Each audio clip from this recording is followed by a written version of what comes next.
तो आइए आज की वीडियो हम स्टार्ट करते हैं। तो पहला प्रश्न है, अनुप्रस्थ तरंगें किस माध्यम में उत्पन्न की जा सकती हैं? तो सिर्फ गैस में, या फिर सिर्फ ठोस में, या फिर तो सिर्फ द्रव में, या फिर इन तीनों में। ठीक है, तो आप लोग राइट आंसर कमेंट करके बताइए। तब तक मैं इसका राइट आंसर बता देता हूँ कि सिर्फ द्रव में। ठीक है, अनुप्रस्थ तरंगें सिर्फ द्रव माध्यम में उत्पन्न की जा सकती हैं। ठीक है, उसके बाद है, सूर्य से पृथ्वी पर ऊष्मा का संचारण किस विधि के द्वारा वृद्धि के द्वारा होता है? तो चालन द्वारा, या फिर संवहन द्वारा, या फिर विकिरण द्वारा, या फिर इन तीनों विधियों से। तो आपका राइट आंसर है विकिरण द्वारा। ठीक है,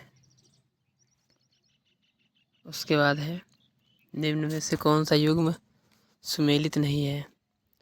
तो एक साइड है विटामिन, एक साइड है रासायनिक नाम।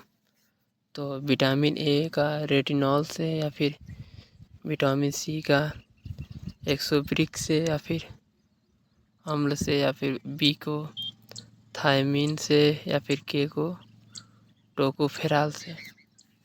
तो 3 तो सही है, बट चौथा गलत है। तो आपका राइट आंसर हो जाएगा ऑप्शन नंबर 4। ठीक है, उसके बाद है, लॉन्ग वॉक टू फ्रीडम निम्न में से किसकी कृति है? तो नेल्सन मंडेला की है, या फिर रूमो की, या फिर एडम स्मिथ है, या फिर खुशवंत सिंह की।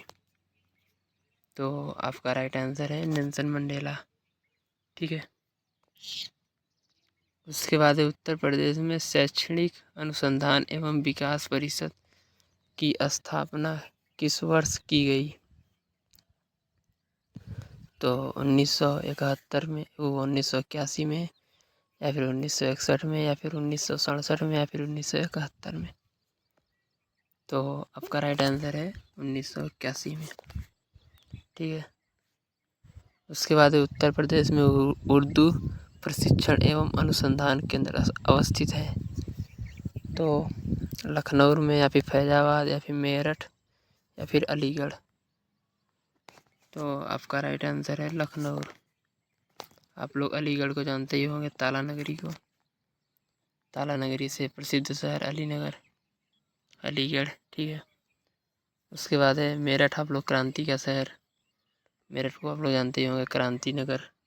मेरठ में सबसे ज़्यादा क्रांति हुई थी आज़ादी के समय। ठीक है, उसके बाद उत्तर प्रदेश में लोकगीतों की काफ़ी प्राचीन परंपरा रही है।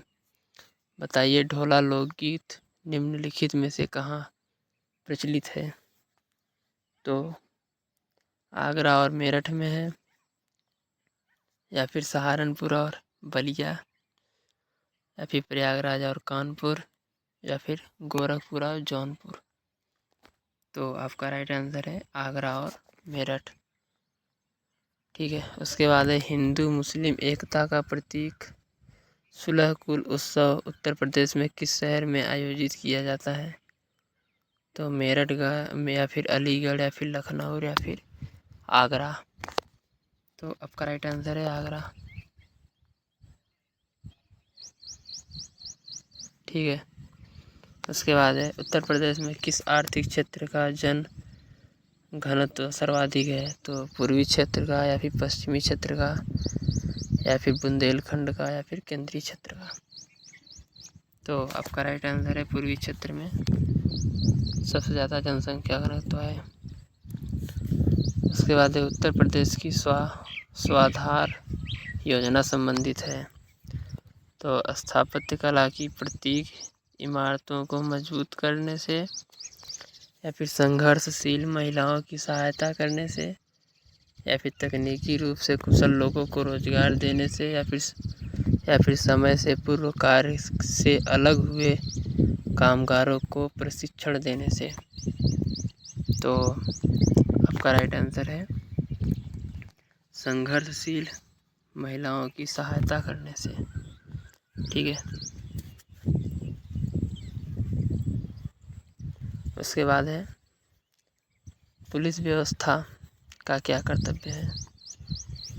तो अपराधियों को पकड़ना या फिर अपराधियों को सज़ा देना या फिर व्यक्ति को न्याय दिलाना या फिर उपरोक्त सभी। तो अपराधियों को पकड़ना भी पुलिस का ही काम है और अपराधियों को सज़ा देना भी और व्यक्ति को न्याय दिलाना भी, उपरोक्त सभी। ठीक है। उसके बाद है समाज में पुलिस की छवि किस प्रकार की है, मतलब समाज की नज़र में पुलिस को किस तरह से देखा जाता है। तो लोग हितैषी हैं या फिर निरंकुश हैं या फिर अपराधी हैं या फिर उपरोक्त में से कोई नहीं। तो आपका राइट आंसर है निरंकुश। ठीक है। उसके बाद है कौन सा जैविक कारक मरुस्थलों में कम वनस्पति के उत्पादक के लिए उत्तरदायी होता है। तो आपका राइट आंसर है जंतुओं तथा बकरियों द्वारा चरना या फिर रहने वाले मानव या फिर निम्न वर्षा या फिर मृदा में दुर्लभ उर्वरकता यानी कि खाद। तो आपका राइट आंसर है जंतुओं तथा बकरियों द्वारा चराना। उसके बाद है विश्व का प्रथम हाइड्रोजन ईंधन संचालित रेलगाड़ी को किस देश में प्रारंभ किया गया। तो फ्रांस है या जर्मनी या फिर इजराइल या फिर चीन। तो आपका राइट आंसर है Germany. Germany is the right answer. ठीक है। उसके बाद है इकोलॉजी शब्द का प्रथम प्रयोग किया गया। तो ओडम ने या फिर हेकल ने या फिर टेलर ने या फिर डार्विन ने। तो आपका राइट आंसर है हेकल ने सर्वप्रथम यूज किया था। उसके बाद है मलेशिया की राजधानी कहाँ है। तो कुआलालंपुर है या फिर मनीला या फिर अंकारा या फिर तेहरान। तो आपका राइट आंसर है कुआलालंपुर। मनीला फिलीपींस, ईरान की राजधानी तेहरान। ठीक है। उसके बाद है लेबनान की मुद्रा क्या है। तो रूबल है या पाउंड है या फिर लीटा है या फिर उपरोक्त में से कोई नहीं। तो आपका राइट आंसर है पाउंड। ठीक है। उसके बाद है विश्व जल दिवस किस दिन मनाया जाता है। तो 22 मार्च है या फिर 24 मार्च है या फिर 22 अप्रैल या फिर 21 मई।